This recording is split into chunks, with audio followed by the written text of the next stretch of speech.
Halo semuanya, selamat siang. Bertemu lagi di pertemuan kita yang ke-6. Nah, di sini kita akan membahas satu atribut lagi untuk menyelesaikan limit fungsi, terutama fungsi yang nanti agak susah seandainya kalau kita selesaikan menggunakan komputasi, menggunakan teknik-teknik yang ada. Nah, di sini kita mengenal yang namanya teorema pemampatan atau nanti teorema perapatan ya, dimampatkan atau dirapatkan gitu. Nah, nanti kita lihat idenya seperti apa sih teorema pemampatan ini. Nah, ini bunyi teoremanya. Misalkan nih, kita punya fungsi fx, gx, dan hx, di mana gx ini ada di antara fx dan hx.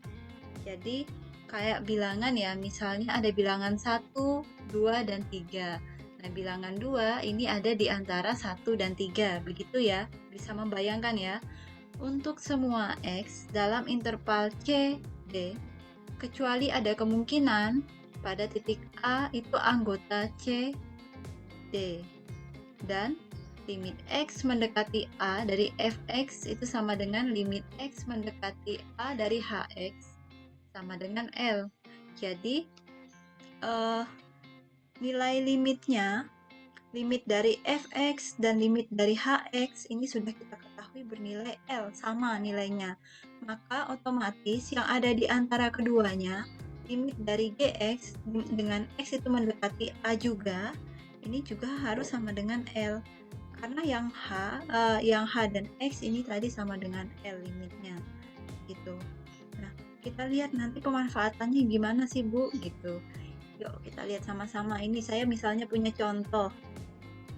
Tentukan nilai limit X mendekati 0 dari X kuadrat cos 1 per X.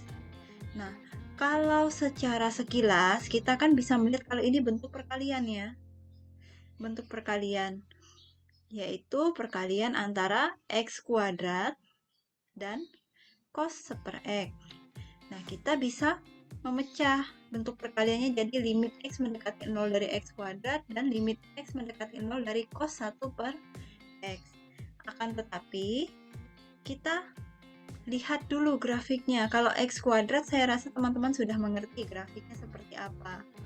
Nah, tapi kalau yang cos 1 per X, ini grafiknya, nah, seperti ini teman-teman. Agak ribet ya grafiknya ya, karena dia berosilasi. Osilasi itu dia naik turun gitu. Naik turun di antara min 1 dan 1.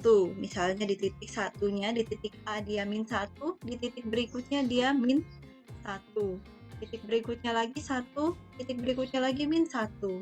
Nah, sehingga mau kita dekati dari kanan atau kiri, ini tidak ada suatu nilai yang pasti. Jadi ini misalnya saya dekati dari kiri.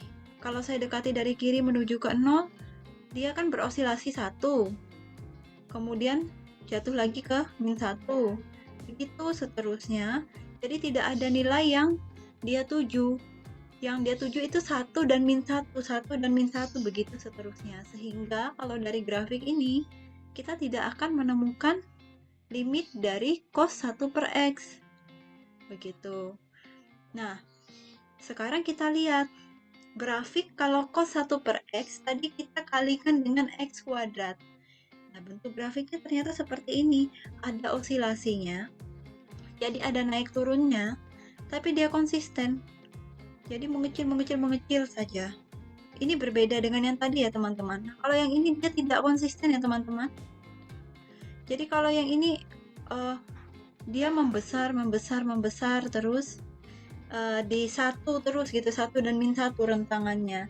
Jadi tidak ada menuju ke suatu bilangan 0 kah atau membesar ke suatu bilangan tertentu, itu tidak ada kecenderungan ke situ.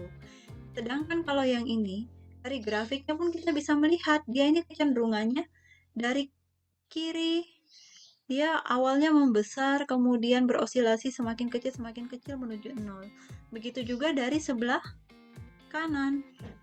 Jadi dia semakin kecil menuju 0. Sehingga kalau dari sini, kemudian ini saya berikan tambahan tabelnya. ketika X-nya disubstitusikan semakin mendekati 0, nilainya juga akan semakin mendekati 0 Y-nya. Sehingga limitnya, ini kalau dari gambar ya, dari gambar maupun tabel, ini nanti sama dengan 0. Begitu. Jadi, ini karena tadi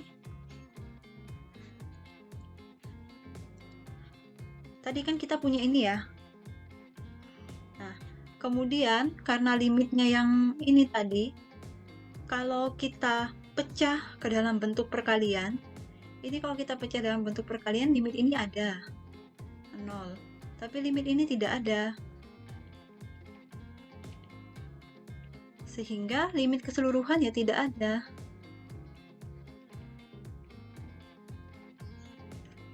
Ternyata kita kalau menggunakan cara ini kurang tepat. Nah, cara ini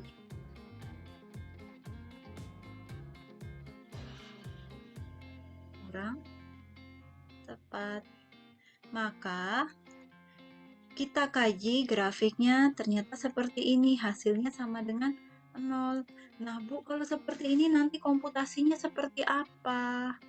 Ini kan tidak mungkin kita bisa selalu membuat grafik begitu. Kita tidak mungkin bisa selalu membuat grafik, kemudian kita mensubstitusikan nilai ke tabel. Nah, di sini baru kita menggunakan teorema pemampatan atau teorema perapatan.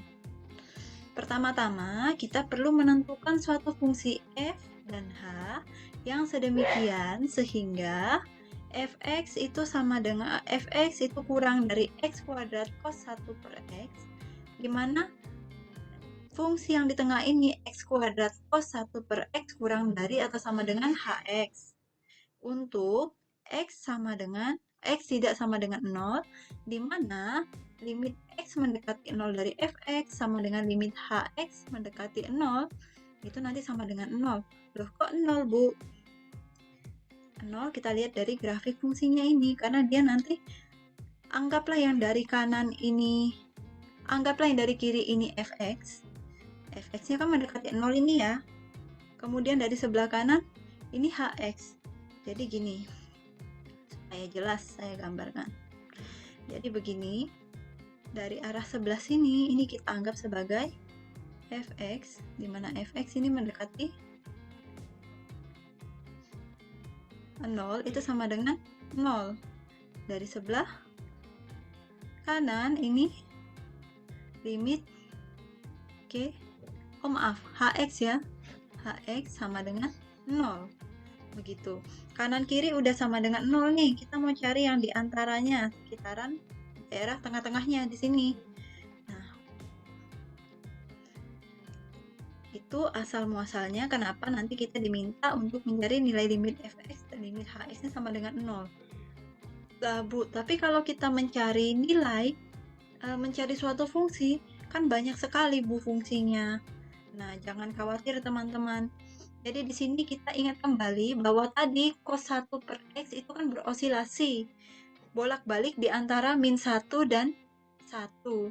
Jadi dia tidak akan pernah kurang dari min 1 atau lebih besar daripada min 1. Begitu. Sehingga kalau dari sini kita bisa ambil ini. Modalnya kita ini.